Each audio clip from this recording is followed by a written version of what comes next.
El crepúsculo se cernía sobre el rancho, tiñendo el cielo de naranjas y morados, que de nada servían para aplacar la sombra que se cernía sobre Elara. Su cojera, una marca cruel desde la infancia, era un eco constante de las burlas y el desdén que la rodeaban. Cada paso era una batalla, no solo contra el dolor físico, sino contra las miradas condescendientes, los susurros velados que la señalaban como una carga, una vergüenza para el honor de su familia. En el corazón de la opulenta hacienda del río, donde las risas y la música solían resonar, Elara se sentía una intrusa, un jilguero con un ala rota, incapaz de unirse al vuelo majestuoso de los demás. Su padre, don Ricardo, un hombre de negocios implacable y de modales acartonados, apenas la miraba a los ojos, su desilusión palpable en cada gesto. Su madre, doña Isabel, sumida en su propio mundo de apariencias y vanidades, la ignoraba con una frialdad que helaba el alma más que cualquier insulto. La mesa del comedor, un roble macizo tallado con esmero, se sentía como un tribunal en aquella noche fatídica. Las velas parpadeaban, arrojando sombras danzantes que distorsionaban los rostros de sus parientes, haciéndolos parecer figuras grotescas, portadoras de un juicio ineludible. El aire estaba cargado de una tensión palpable, como la calma antes de una tormenta de verano. Elara, sentada al final de la larga mesa, intentaba hacerse pequeña, invisible, sus dedos entrelazados con fuerza bajo el mantel bordado. Habían estado hablando de la sequía, de las pérdidas, de la urgente necesidad de asegurar nuevas alianzas. Y entonces don Ricardo carraspeó, un sonido que siempre presagiaba algo ominoso. «Elara», dijo, su voz monótona, desprovista de cualquier atisbo de afecto, «que hemos llegado a una decisión». Elara sintió un escalofrío que le recorrió la espalda. Sabía que esta no era una decisión en la que ella tuviera voz. Los ojos de su padre, duros como piedras, se fijaron en ella. Nuestras tierras colindantes al territorio apache. La sequía ha sido inclemente, y los tratos con el gobierno, si bien convenientes, son insuficientes. Hizo una pausa dramática, observando la reacción de los demás. Hemos decidido que la mejor manera de asegurar la paz y la prosperidad es a través de un pacto, un matrimonio. Elara contuvo el aliento. ¿Matrimonio? ¿Con quién? Su mente corrió a los jóvenes ricos de la región, sus bailes en el salón, sus cortejos vacíos, pero ninguno de ellos se había atrevido a acercarse a ella. ¿Sería posible que...? «Te casarás con un líder apache», continuó don Ricardo, y la revelación golpeó a Elara como un rayo. Un murmullo de sorpresa recorrió la mesa. Su prima, doña Carmen, no pudo contener una risita ahogada que intentó disimular con una tos. Elara sintió el rubor subir por su cuello. ¿Un apache? Ella, la coja. La humillación se le subió a la garganta. No era un matrimonio por amor, ni siquiera por conveniencia social. Era un trueque, una ofrenda para aplacar a una tribu salvaje y asegurar sus tierras. Era la confirmación de que su valor como mujer y como persona era tan ínfimo que solo servía para ser canjeada como un objeto. Su cojera, su defecto, la había condenado a esto. Las palabras de su padre se perdieron en un zumbido distante, mientras su mente intentaba asimilar la magnitud de la ofensa. La miraban con lástima, algunos con una abierta diversión. Su madre ni siquiera la miró, ocupada en ajustar un mechón de su cabello. La humillación era tan profunda que se sentía como si una mano invisible le apretara el corazón, robándole el aliento.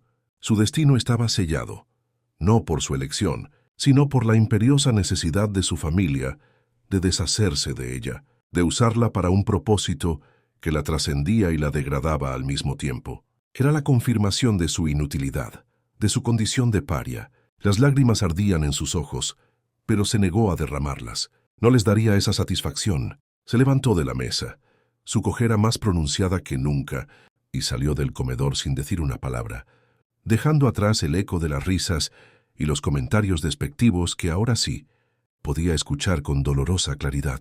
La sentencia había sido dictada, y ella, Elara, la marcada, la inútil, sería la novia del apache. Los días siguientes fueron un torbellino de preparativos forzados, donde Elara era poco más que un maniquí en manos de las sirvientas, quienes, a pesar de sus intentos de compasión, no podían ocultar la pena en sus ojos. Se sentía como una res a punto de ser sacrificada, adornada con sedas finas y joyas que no le pertenecían, que solo acentuaban la ironía de su destino. El rancho se preparaba para la ceremonia, un eufemismo para la entrega, la transacción. Cada dobladillo de su vestido, cada perla cosida a mano, era un recordatorio de la farsa que se estaba representando. La gente del pueblo, que antes la evitaba, ahora la miraba con una mezcla de lástima y morbo, como si fuera una atracción de circo. El ara se aisló aún más, refugiándose en el silencio de su habitación, donde solo la compañía de sus libros y el lejano trino de los pájaros le ofrecían un breve respiro. Soñaba con escapar, con correr lejos, pero ¿a dónde iría una mujer con su impedimento en un mundo tan cruel? El sol implacable golpeaba la vasta extensión de la pradera. La hacienda del río, imponente con sus muros blancos y tejados de teja, se alzaba como un fortín en medio del paisaje semiárido. Un grupo de hombres, a caballo, se acercaba lentamente, levantando nubes de polvo rojizo que el viento esparcía sin piedad. No eran muchos, quizás una docena, pero la solemnidad de su avance, el silencio que los envolvía, infundía respeto y un temor latente. El ara los observaba desde el porche, vestida con un traje de encaje que le oprimía el pecho, cada costura una cadena más. Su corazón latía con fuerza, un tambor desbocado en su pecho. El encaje blanco, símbolo de pureza, se sentía como una burla cruel a la transacción, que estaba a punto de llevarse a cabo. A la cabeza del grupo cabalgaba un hombre cuya presencia era tan imponente como la de la montaña más alta. Era Tlatoani, el líder apache. Su piel, curtida por el sol, parecía hecha de cuero viejo, y sus ojos, de un intenso color ónix, brillaban con una sabiduría ancestral. Llevaba una túnica de cuero adornada con abalorios y plumas, y su cabello negro y liso caía sobre sus hombros, trenzado con cintas rojas y azules. No portaba armas visibles, pero su porte, la forma en que se movía, denotaba una fuerza contenida, una dignidad inquebrantable. A su lado un joven guerrero, más delgado pero igual de enjuto, y de mirada igualmente profunda, cuyo nombre era Coatl, lo acompañaba. Coatl, cuyo nombre significaba serpiente en su lengua, era conocido por su astucia en el rastreo y su agilidad en la batalla. Su rostro era inescrutable, sus ojos, oscuros como los de Tlatoani, no delataban emoción alguna, pero había una quietud en él que resultaba extrañamente tranquilizadora. Llevaba el torso descubierto, revelando músculos tensos y cicatrices que hablaban de batallas y supervivencia. Un collar de garras de oso adornaba su cuello, y su cabello, más corto que el de Tlatoani, estaba recogido en una trenza adornada con una pluma de águila. Cuando el grupo se detuvo frente al rancho, un silencio sepulcral cayó sobre todos los presentes. Don Ricardo, con su habitual pose de autoridad, avanzó para recibirlos, flanqueado por sus capataces. Doña Isabel observaba desde el balcón, su rostro una máscara de curiosidad y desdén, el abanico en su mano agitándose con una lentitud exasperante. El ara, a un lado, se sentía como una pieza en un tablero de ajedrez, un objeto de negociación. La tensión era palpable. La brisa apenas movía las hojas de los árboles, y solo el canto distante de una cigarra rompía el silencio. Tlatoani desmontó con una agilidad sorprendente para su edad, y sus ojos se posaron directamente en el ara. No había condescendencia en su mirada, ni lástima, solo una evaluación tranquila, una curiosidad profunda. Ella se sintió desnuda bajo su escrutinio, pero extrañamente no avergonzada.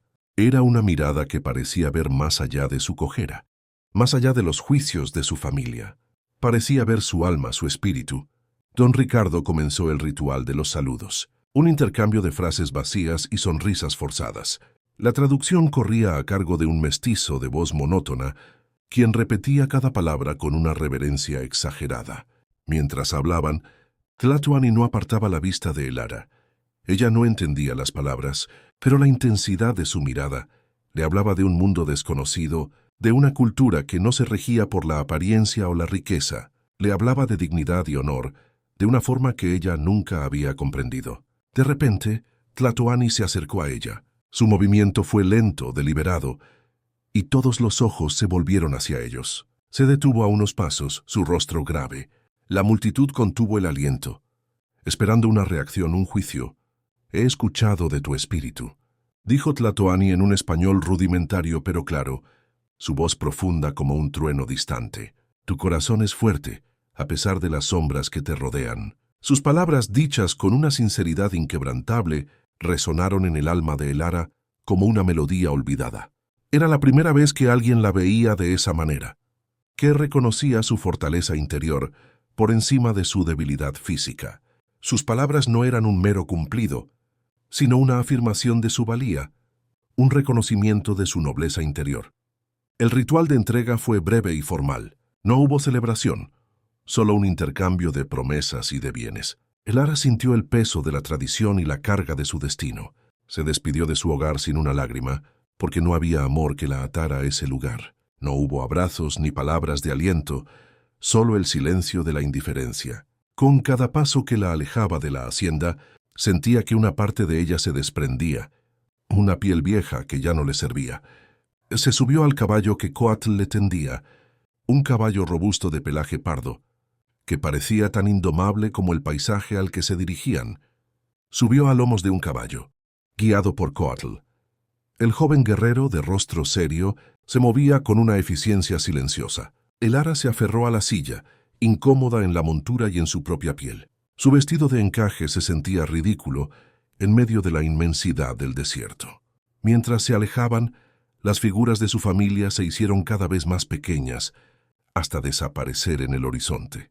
Se adentraban en el vasto e indomable territorio apache, un mundo de horizontes ilimitados y leyes diferentes. El sol comenzaba a descender, tiñendo el cielo de un rojo ardiente que se reflejaba en las rocas y las arenas. El aire, antes cargado de tensión, ahora era puro y fresco, trayendo consigo el aroma de la tierra y las plantas del desierto. El viaje fue largo y arduo. Elara, a pesar de su incomodidad y el dolor creciente en su pierna, se esforzaba por mantener el ritmo, por no mostrar debilidad ante los ojos escrutadores de los guerreros apaches. Coatl, silencioso pero atento, ajustaba el paso del caballo cuando notaba su dificultad, o le ofrecía agua en momentos de descanso, sin una palabra, solo con un gesto de su mano. Había una cortesía en él que no había encontrado en su propio hogar, una empatía silenciosa que la sorprendía y conmovía. El paisaje cambió drásticamente. Los campos cultivados de la hacienda dieron paso a llanuras interminables, salpicadas de cactus y arbustos resistentes, bajo un cielo inmenso y una sensación de libertad salvaje que la sobrecogía. Los días se sucedían, marcados por el ritmo de la naturaleza, el sol abrasador del mediodía, las noches estrelladas y frescas. Elara aprendía a leer el paisaje, a entender los sutiles cambios en el viento, a identificar las voces de los animales nocturnos. Al anochecer del tercer día, llegaron a un campamento. Un círculo de tipis se alzaba bajo las estrellas, sus siluetas recortadas contra el fuego que crepitaba en el centro. El aire olía a humo de leña y a tierra húmeda. Mujeres y niños apaches, curiosos pero respetuosos, observaban su llegada. Los perros ladraban con moderación. Coatl la ayudó a bajar del caballo, su mano firme y cálida sobre su brazo. Por primera vez en mucho tiempo, Elara no se sintió juzgada. Se sintió observada, sí, pero no con desdén, sino con una mezcla de curiosidad y respeto. Los niños, con sus ojos grandes y oscuros, la miraban con una inocencia desarmante. Tlatoani se acercó a ella, su rostro iluminado por el resplandor del fuego. «Bienvenida, Elara», dijo, su voz resonando en la quietud de la noche. «Este es nuestro hogar. Aquí el espíritu de cada uno es lo que importa». Le señaló un tipi, más grande y decorado que los demás. «Este será tu morada. Descansa. Mañana el sol nos traerá un nuevo día». La primera noche fue un crisol de emociones. La tienda, cálida y acogedora, estaba hecha de pieles de búfalo y decorada con pinturas que contaban historias. Elara, agotada, se acostó sobre una suave cama de pieles, y el silencio de la noche, solo interrumpido por el ulular de un búho y el murmullo lejano de las voces, fue un bálsamo para su alma. Por primera vez en su vida, se sintió segura, extrañamente protegida. El peso de su pasado, de las expectativas de su familia, parecía desvanecerse en la inmensidad del desierto. Los primeros días en el campamento apache fueron un verdadero choque cultural para Elara. Acostumbrada a la opulencia y las estrictas normas de su hacienda, el estilo de vida apache era una revelación. Aquí, la vida giraba en torno a la comunidad, la armonía con la naturaleza y el respeto por los ancianos y los guerreros. No había lujos, pero sí una riqueza de espíritu que Elara nunca había experimentado. Las mujeres apaches, de movimientos gráciles y miradas profundas, se movían con una quietud eficiente, realizando sus tareas diarias: preparar alimentos, curtir pieles, tejer canastas. Los niños correteaban libres, sus risas llenando el aire, su inocencia intacta. Elara se sentía como una extraña, una observadora silenciosa, en un mundo que no comprendía del todo. Su cojera, que en su antiguo hogar era una marca de vergüenza, aquí parecía pasar desapercibida, o al menos no era motivo de burla. Nadie la señalaba, nadie murmuraba. Las miradas que recibía eran de curiosidad, no de desprecio. Sin embargo, la barrera del idioma era un obstáculo. Solo Tlatoani y Coatl hablaban un español rudimentario, y la comunicación con el resto de la tribu era a través de gestos y sonrisas. La paciencia de las mujeres apaches era infinita. Le enseñaban con el ejemplo, con una bondad que Elara nunca había conocido. La primera mañana se despertó con el canto de los pájaros y el aroma a carne asada. Salió del tipi y vio a las mujeres preparando el desayuno. Dudó sin saber cómo integrarse. Una de ellas, una mujer mayor de cabello trenzado y rostro arrugado por el sol, se acercó a ella. «Buenos días», dijo con una sonrisa, sus ojos bondadosos. Su nombre era Naya, y era la esposa de Tlatoani. Naya le ofreció un trozo de venado asado y un cuenco de bayas. Elara, sorprendida por la amabilidad, lo aceptó. El sabor de la carne ahumada y las bayas dulces era simple, pero delicioso. Una explosión de sabores naturales, que contrastaban con la elaborada, pero insípida comida de la hacienda. Naya no hablaba español, pero a través de gestos y una infinita paciencia, comenzó a enseñarle las tareas diarias. Elara, que en su vida anterior apenas había levantado un dedo, se encontró moliendo maíz, curtiendo pieles y preparando medicinas a base de hierbas. Sus manos, antes delicadas y acostumbradas a las labores triviales, comenzaron a endurecerse, a volverse más hábiles. Era un trabajo arduo pero gratificante. Por primera vez se sentía útil. Su propósito no era solo existir, sino contribuir al bienestar de la comunidad.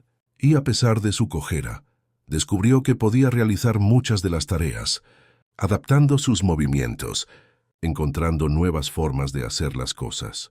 Su ingenio, antes sofocado, comenzaba a florecer en este nuevo entorno, donde la supervivencia y la colaboración eran valores fundamentales. Coatl era un compañero constante en su adaptación. Aunque hablaba poco, su presencia era una fuente de consuelo. La observaba mientras trabajaba, a veces ofreciendo una mano silenciosa, otras corrigiendo con un gesto suave. Su mirada, inicialmente inescrutable, comenzó a revelar una inteligencia aguda y una compasión subyacente. Un día, mientras intentaba tejer una canasta, sus dedos torpes se enredaron en las fibras. Coatl se acercó y, sin decir palabra, tomó sus manos, guiándolas con paciencia hasta que el patrón comenzó a tomar forma. Había una intimidad silenciosa en ese gesto, una conexión que iba más allá de las palabras. Sus manos, fuertes y curtidas, eran gentiles mientras la guiaba, y Elara sentía una chispa, un calor que se extendía desde sus dedos hasta su corazón. Las tardes a menudo la encontraban sentada junto a Tlatoani, quien le contaba historias de su pueblo, de sus ancestros, de la conexión sagrada con la tierra y los espíritus. Le hablaba de la dignidad, del honor, no como conceptos abstractos, sino como pilares de la vida apache. Elara, fascinada, absorbía cada palabra, cada relato. Entendía que la fuerza no se medía en la ausencia de debilidad, sino en la capacidad de superar los desafíos. Le habló de la serpiente que se arrastra por la tierra, pero que también puede ser símbolo de sabiduría y curación, de renovación. Cada historia era una lección, una ventana a una forma de vida que valoraba la armonía y el respeto por todo lo vivo. Un día, mientras Elara intentaba recoger leña, su pierna falló y cayó. La humillación la invadió de nuevo, un eco del pasado. Coatl, que la seguía de cerca, se acercó de inmediato. En lugar de ayudarla a levantarse, se arrodilló a su lado. «Tu pierna es una parte de ti, Elara», dijo, su voz suave. «No te define. Tu espíritu es lo que te eleva». Luego, con una sonrisa que apenas le tocó los labios, le tendió la mano. A veces el camino es difícil, pero siempre hay una mano que puede ayudarte a levantarte. Elara aceptó su mano, y la calidez de su palma se extendió por todo su brazo. Se puso de pie, su corazón aligerado por sus palabras. En ese momento, comprendió que Coatl veía más allá de su cojera, veía su alma, su resiliencia. Con el tiempo, Elara comenzó a aprender el idioma apache, lento pero constante. Las palabras nuevas se sumaban a su vocabulario, abriendo puertas a una comprensión más profunda de esta cultura. Descubrió la rica mitología apache, los rituales sagrados, las canciones que contaban historias de caza, de amor, de guerra. Se sintió más conectada con la tierra, con el ritmo de la vida. Las risas ya no le parecían extrañas, los cantos la arrullaban, y los sonidos de la naturaleza se convirtieron en una sinfonía familiar. Aprendió a identificar las constelaciones en el cielo nocturno, cada una con su propia historia en la tradición apache. Comprendió el profundo respeto que la tribu sentía por cada criatura, por cada árbol, por cada gota de agua. La vida en el campamento era dura pero plena, un contraste absoluto con la vacuidad de su existencia anterior. Se sentía libre, de una manera que nunca imaginó posible. El amor, como la flor del desierto que florece en la aridez, comenzó a brotar entre Elara y Coatl. Era un amor silencioso, construido sobre el respeto mutuo, la comprensión sin palabras y el compartir de la vida diaria. Coatl la visitaba en su tipi por las tardes, a veces para hablar, otras para sentarse en silencio. La mera presencia del otro era suficiente. Él le enseñó a identificar las huellas de los animales, a entender el lenguaje del viento, a leer las estrellas. Ella le habló de su mundo, de los libros, de la música, de las estrellas que observaba desde su ventana. Compartían sus sueños, sus miedos y sus esperanzas bajo el manto estrellado del desierto. Un día, Coatl la llevó a una cima rocosa que dominaba el campamento. El sol se ponía tiñendo el cielo de colores vibrantes, púrpuras, naranjas, rojos intensos. «Mira, Elara», dijo, señalando el vasto paisaje. «Aquí somos libres. Nuestro espíritu no tiene límites». Elara miró a su alrededor. El viento soplaba suavemente, y por primera vez en su vida, se sintió verdaderamente libre. No había muros, ni juicios, ni expectativas que la encadenaran. Se volvió hacia Coatl, sus ojos llenos de gratitud. «Gracias, Coatl», susurró. «Me has enseñado a volar». Coatl le tomó la mano, sus dedos entrelazándose con los de ella. «Tu espíritu siempre ha tenido alas.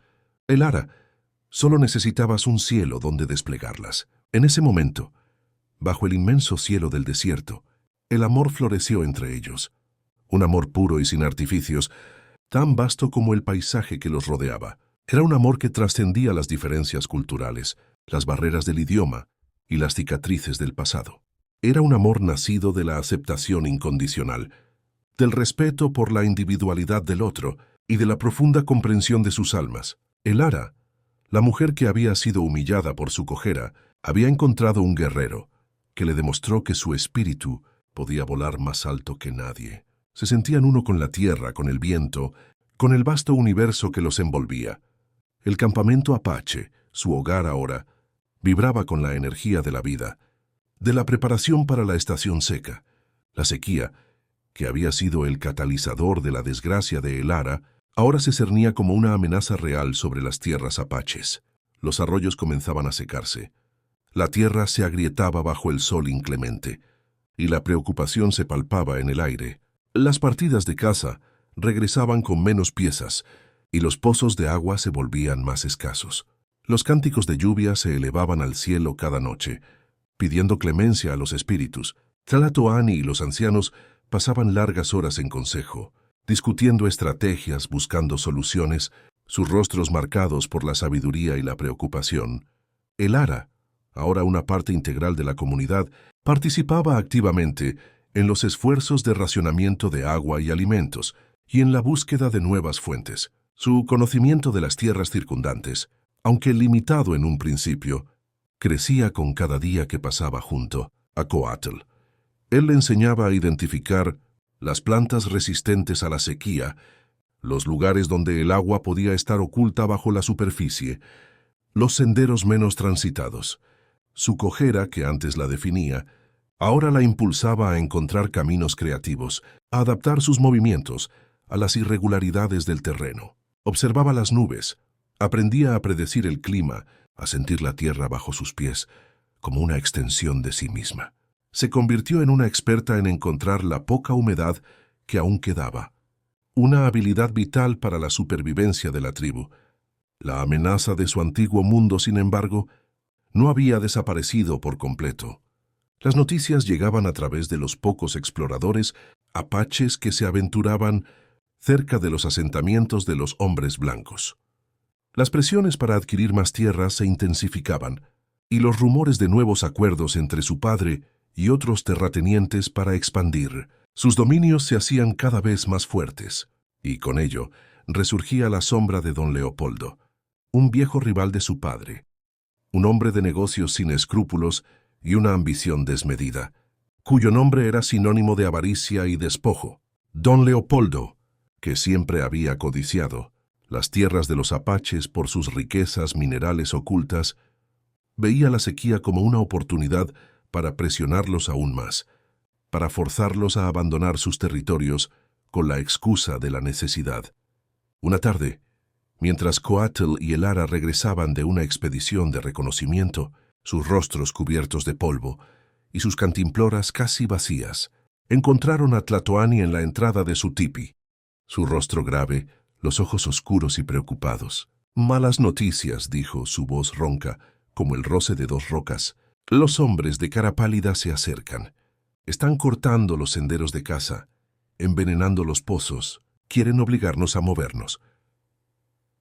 Ken Sitives. La noticia golpeó a el Ara con la fuerza de un puñetazo. Sabía que su padre, aunque no directamente involucrado en la brutalidad, era cómplice de estos métodos, su avaricia impulsando a hombres como don Leopoldo. Su ambición no conoce límites, pensó el Ara con amargura. ¿Don Leopoldo?, preguntó el Ara, la palabra un eco amargo en su boca, un sabor metálico en su lengua.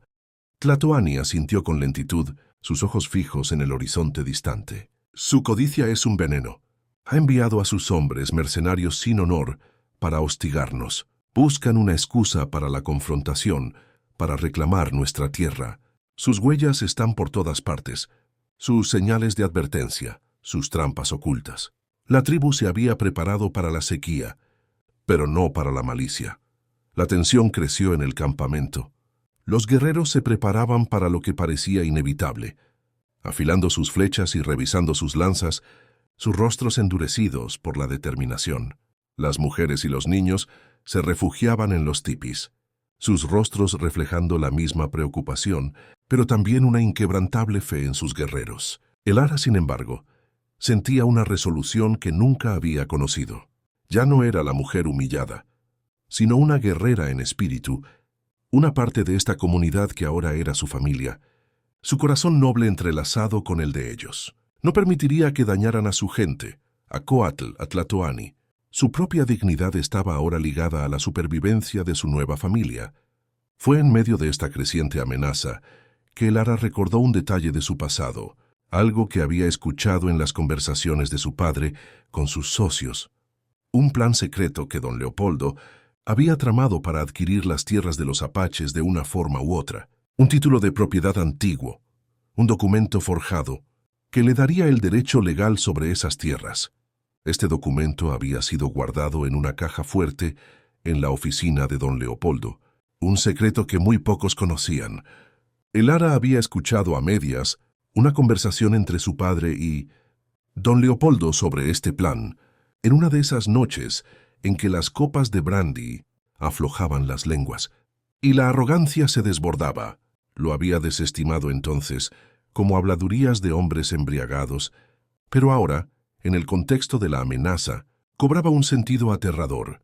Era la pieza clave, la revelación que podía cambiar el rumbo de todo. Se lo contó a Coatl y Tlatoani. Había un documento, dijo Elara, sus ojos brillantes con una nueva determinación, una luz que nunca antes había visto en sí misma. Un papel que le daría a don Leopoldo el derecho de reclamar su tierra. Es una falsificación, pero legalmente parecería legítimo. Lo guarda en su oficina en una caja fuerte, la memoria de las palabras de su padre, y don Leopoldo regresaba con una claridad asombrosa. Cada frase, cada risa condescendiente. Tlatoani la miró con asombro, sus ojos oscuros llenos de una nueva esperanza. Si es así, ese papel es una serpiente venenosa. Si podemos probar que es falso, su reclamación caerá como un árbol talado. La verdad era la única arma que los apaches tenían contra la astucia de los hombres blancos. Coatl, con su mente aguda y estratégica, comenzó a trazar un plan. Sus ojos brillaron con la intensidad de un depredador al acecho. Necesitamos ese documento, pero entrar en la oficina de don Leopoldo es peligroso. Sus hombres son muchos y están armados. Es una fortaleza bien custodiada. La misión parecía casi imposible, pero la determinación de Elara les dio valor. Yo conozco la hacienda, dijo Elara, la voz firme, sin titubeos, una seguridad que sorprendió incluso a sí misma. Crecí allí. Conozco los pasadizos, las entradas traseras, los momentos en que la guardia es más laxa. Conozco los hábitos de sus hombres, los turnos de los vigilantes, los ladridos de los perros. La determinación en su voz sorprendió a Coatl y Tlatoani. No era la Elara tímida y humillada que habían conocido. Era una mujer forjada en el crisol de la adversidad, una mujer dispuesta a arriesgarlo todo por su nueva familia. Su coraje brillaba con una intensidad inusual. El plan era audaz y arriesgado. Elara, guiada por Coatl y un pequeño grupo de guerreros, se infiltraría en la hacienda de don Leopoldo bajo el amparo de la noche, mientras los guerreros distraían a la guardia, creando una diversión ruidosa en un punto distante. Elara se escabulliría a la oficina, buscaría la caja fuerte y recuperaría el documento. Coatl insistió en acompañarla, su mirada transmitiendo una promesa de protección, una promesa sellada con la lealtad de su corazón noble. No la dejaría sola. La noche elegida para la incursión fue una noche sin luna, con el cielo cubierto por nubes densas, que prometían una tormenta inminente, un manto perfecto para su misión. Elara, vestida con ropas oscuras que le permitían moverse sin ser vista, sentía el familiar cosquilleo de la adrenalina. Su cojera, que siempre había sido una limitación, ahora la obligaba a moverse con una cautela y un silencio que resultaban ventajosos. Cada paso era deliberado, cada movimiento preciso. Coatl, una sombra a su lado, la guiaba con un toque ligero en su espalda o un gesto de su mano, su presencia una constante fuente de fortaleza. Llegaron a los límites de la hacienda de don Leopoldo, sus muros imponentes y sus luces brillando a lo lejos, como ojos vigilantes. Las luces brillaban en las ventanas. La música llegaba tenue a sus oídos. El sonido de un violín y risas estridentes. Había una celebración, una reunión de terratenientes y socios, sin duda para festejar la inminente victoria sobre los apaches. Era la oportunidad perfecta, la distracción que necesitaban. La ironía de la situación no pasó desapercibida para Elara. Mientras ellos celebraban su inminente despojo, ella se adentraba en su fortaleza para frustrar sus planes. Mientras los guerreros creaban una distracción en el perímetro, lanzando flechas incendiarias a una pila de leña lejos de la casa, Elara y Coatl se deslizaron por un pasadizo, lateral que ella recordaba desde su infancia, un acceso secreto, utilizado por los sirvientes para la entrega de mercancías, oculto por la vegetación crecida. La hacienda, aunque más grandiosa que la de su padre, le resultaba familiar. Cada rincón, cada sombra, le traía recuerdos, algunos dolorosos, otros olvidados. Se movieron como fantasmas, el sonido de sus pasos amortiguado por la alfombra que cubría el suelo de los pasillos, sus respiraciones apenas audibles. El olor a cera pulida y a flores marchitas llenaba el aire. La oficina de don Leopoldo estaba en el ala este de la casa, un lugar que ella había temido y respetado en su infancia. Elara la conocía bien. Su padre solía llevarla allí cuando discutían negocios, aunque a ella la mantenían en silencio en un rincón. La puerta estaba cerrada, pero no con llave. Don Leopoldo, confiado en la seguridad de su hogar y en la aparente invulnerabilidad de sus planes, rara vez la cerraba con seguro. Entraron, y el denso aroma a tabaco añejo y licor caro les golpeó, una combinación asfixiante que le recordaba la hipocresía de ese mundo. La oficina era un santuario de poder y avaricia, con estanterías llenas de libros de contabilidad y un escritorio de caoba reluciente, pulido hasta el extremo. La caja fuerte estaba oculta detrás de un cuadro, una pintura de caza grotesca que representaba un ciervo herido, como Elara había sospechado. Coatl, con su oído agudo y sus dedos hábiles, comenzó a manipular la cerradura, escuchando los sutiles clics de los engranajes. Elara, mientras tanto, revisaba los cajones del escritorio, buscando cualquier otro indicio, cualquier otra prueba de la falsedad del documento, revisando papeles con nombres y fechas. El tiempo se estiraba y se encogía, cada segundo una eternidad. Cada crujido de la madera, cada susurro del viento exterior, la hacía saltar, su corazón latiendo como un colibrí. De repente, se escucharon pasos. Alguien se acercaba. Coatl, con un movimiento rápido y silencioso, cerró el cuadro, su rostro serio. Elara se escondió detrás de una gran cortina de terciopelo pesado, su cuerpo tenso, conteniendo la respiración. La puerta se abrió con un crujido, y don Leopoldo entró, su rostro enrojecido por el alcohol y el triunfo, seguido por un par de guardias, sus botas resonando en el suelo de madera. Había olvidado algo, quizás un documento, o simplemente quería revisar su tesoro, su preciado botín antes de la victoria final. El corazón de Elara latía con fuerza, un tambor tribal en su pecho. A través de la abertura en la cortina, vio a don Leopoldo acercarse al cuadro, su mano gorda y anillada dirigiéndose a él. Elara contuvo el aliento, el sudor frío recorriendo su espalda. Pero justo en ese momento, uno de los guardias tosió ruidosamente, rompiendo el tenso silencio. Don Leopoldo, molesto, se detuvo, su mirada llena de irritación. «¡Qué modales!», bramó su voz cargada de desprecio. «¡Fuera de aquí! ¡Fuera!». «Tengo asuntos importantes que atender. No necesito sus toses asquerosas». Los guardias, humillados, se retiraron y don Leopoldo, con un último vistazo al cuadro y un suspiro de satisfacción, salió de la oficina, cerrando la puerta tras de sí con un golpe seco.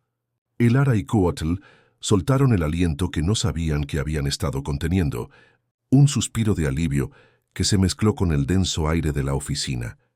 Coatl volvió a trabajar en la caja fuerte, y esta vez el clic de la cerradura resonó como música en los oídos de Elara, un sonido de victoria. Abrió la caja fuerte, y un brillo dorado se desprendió de los papeles. Dentro, entre otros documentos y algunas bolsas de monedas de oro, había un pergamino enrollado, amarillento por el tiempo, sellado con un sello de cera que mostraba un escudo de armas falso.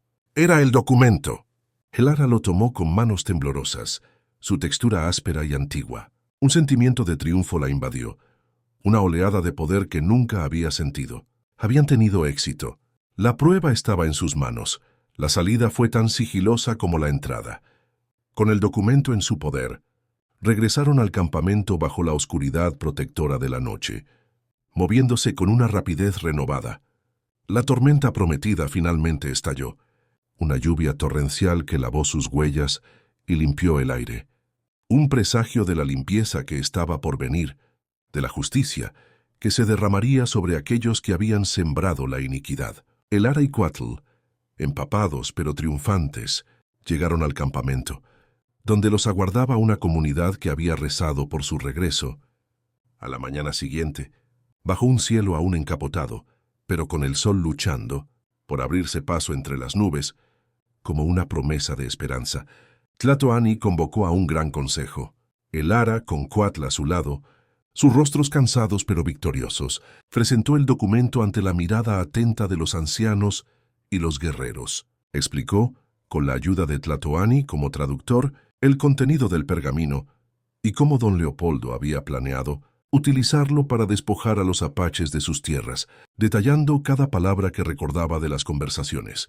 La indignación se apoderó de la asamblea, un murmullo de furia contenida que se extendió por todo el campamento.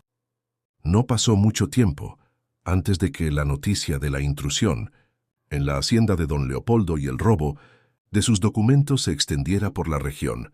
Don Ricardo, su padre, llegó al campamento apache, su rostro contraído por la furia, la vergüenza y el miedo a las repercusiones. Lo acompañaban algunos terratenientes vecinos, sus rostros curiosos y llenos de malicia, y el sheriff del condado, un hombre obeso y corrupto, cuyas manos estaban tan sucias como las de don Leopoldo. Don Leopoldo, con una arrogancia desmedida a pesar de la situación, también estaba presente, su rostro contorsionado por el resentimiento y la ira, sus ojos clavados en el ara con un odio hirviente.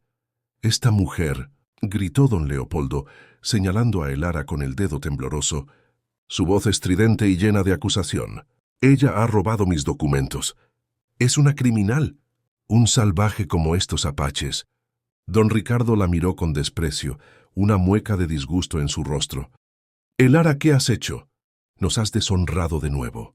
Traes vergüenza a nuestro nombre». Sus palabras, antes tan dolorosas, ahora le resbalaban a Elara, vacías de poder. Elara, sin embargo, ya no era la muchacha asustada, la víctima de su familia. Se adelantó, su cojera más pronunciada en su determinación, pero su mirada firme y serena. Tlatoani, con una solemnidad imponente que acalló los murmullos, entregó el documento al sheriff, que lo tomó con manos temblorosas. «Este es el documento que el hombre de cara pálida dice que le pertenece», dijo Tlatoani en un español claro y pausado, su voz resonando con autoridad. «Pero nuestra hija Elara lo ha encontrado. Es una mentira, una falsificación para robar nuestra tierra, una serpiente de papel que busca estrangular la vida de nuestro pueblo». Mientras el sheriff examinaba el pergamino con una expresión de desconcierto y creciente preocupación, Coatl se adelantó, su presencia imponente y su voz firme. «Este documento es falso», dijo con firmeza, su voz resonando en el silencio tenso. «Mi padre, el gran Tlatoani, ha escuchado rumores de esta falsificación durante muchos soles, y Elara, con su gran espíritu y su coraje, lo ha confirmado». Coatl sacó de su propia bolsa un pequeño rollo de papel, atado con una cuerda de cuero. «Hemos descubierto evidencia en el rancho de don Leopoldo. Cartas que lo vinculan con un falsificador en la Ciudad de México, un hombre conocido por sus trabajos ilícitos, y un diario de su propio mayordomo, quien se arrepintió de su participación en el engaño y nos lo entregó por la noche, arriesgando su propia vida, que detalla la trama para robar estas tierras, cada paso del plan diabólico». Los ojos del sheriff se agrandaron al ver las pruebas irrefutables. La evidencia era innegable. La conspiración de don Leopoldo se desmoronaba ante los ojos de todos. Don Leopoldo se puso pálido, su arrogancia desinflándose como un globo pinchado. El sudor frío perlaba su frente. Don Ricardo, por primera vez, miró a su hija con algo parecido a respeto, una chispa de admiración mezclada con el remordimiento. La verdad, aunque dolorosa, se revelaba ante todos. La humillación pública no era para Elara, sino para aquellos que habían intentado despojar a los apaches de sus tierras. El sheriff, con un resoplido de resignación y un gesto de autoridad, se volvió hacia don Leopoldo. «Don Leopoldo, esto es un asunto serio. Falsificación de documentos, intento de despojo, e incluso el uso de mercenarios para hostigar a esta tribu. Esto tendrá que ser investigado por las autoridades federales, y las implicaciones son graves». Los guardias del sheriff lo esposaron sin miramientos y se lo llevaron. Su rostro un cuadro de furia y derrota, su voz reducida a balbuceos incoherentes. La justicia había prevalecido, no por la fuerza de las armas, sino por la verdad, el honor y el valor inquebrantable de una mujer que había sido despreciada. Elara había salvado a la tribu apache, y en el proceso se había salvado a sí misma, encontrando su verdadera identidad y su propósito. El aire en el campamento apache estaba impregnado de una sensación de paz y gratitud. La amenaza había sido disipada y la dignidad de la tribu había sido restaurada. Las ceremonias de agradecimiento se sucedían. Los cantos de alegría llenaban el aire nocturno. Elara La mujer que había sido entregada como una mercancía, ahora era celebrada como una heroína, una guerrera de espíritu. Las mujeres apaches la abrazaban, sus ojos llenos de lágrimas de alegría.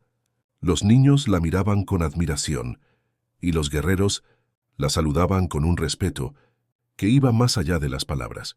Su padre, don Ricardo, se acercó a ella, su rostro pálido y sus ojos reflejando una profunda vergüenza, un peso que parecía haberlo envejecido de golpe. «Elara», dijo, su voz apenas un susurro cargada de un remordimiento tardío. «No sé qué decir. Te juzgué mal, te subestimé. Has demostrado una fuerza y una nobleza que yo nunca vi en ti ni en mí mismo.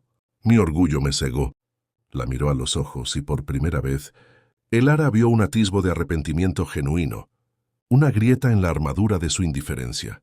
«Perdóname, hija, perdóname por mi ceguera, por mis errores, por el dolor que te causé». Elara lo miró, y aunque el dolor de años de desprecio no desapareció por completo, sintió un atisbo de compasión. No guardaba rencor, pues había encontrado una paz que trascendía el resentimiento. «El pasado no se puede cambiar, padre», dijo con una voz tranquila, serena como las aguas del río, que por fin volvían a correr. «Pero el futuro sí. El honor de nuestro nombre, si lo desea, puede ser restaurado a través de sus acciones, a partir de ahora». Doña Isabel, su madre, se mantuvo a la distancia, observando desde lejos, incapaz de acercarse a la mujer en la que se había convertido su hija. Su propio orgullo y vanidad, como un muro inquebrantable, que la mantenía prisionera de sus propias limitaciones. Nunca pudo reconocer la verdadera valía de su hija, y esa fue su propia condena. La vida en el campamento apache volvió a su ritmo natural, pero con una nueva energía, un espíritu de comunidad fortalecido. La sequía persistía, pero la comunidad enfrentaba el desafío con una renovada determinación, sabiendo que habían superado una amenaza aún mayor. Elara y Coatl se casaron bajo el cielo abierto, en una ceremonia apache, llena de simbolismo y promesas ancestrales.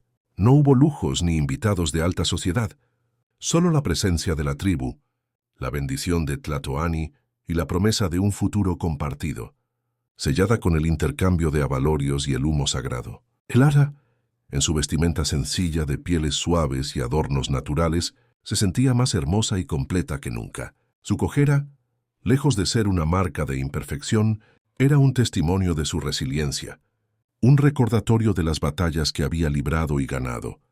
Era parte de su historia, de su camino. A medida que los años pasaron, Elara se convirtió en una figura respetada y querida en la tribu apache. Su conocimiento de las hierbas medicinales, aprendido de las mujeres apaches, se combinó con su propia curiosidad y su experiencia de vida para convertirse en una curandera, hábil y sabia, sus manos sanando, su espíritu consolando. Coatl y ella tuvieron 2 hijos, un niño y una niña, que crecieron libres en el vasto desierto, con la sabiduría apache y la herencia de sus 2 mundos. Elara les enseñó a leer y escribir en su idioma materno y les contó historias de su abuelo, Tlatoani, de las estrellas, de los animales y de la tierra que los había acogido con tanto amor y generosidad.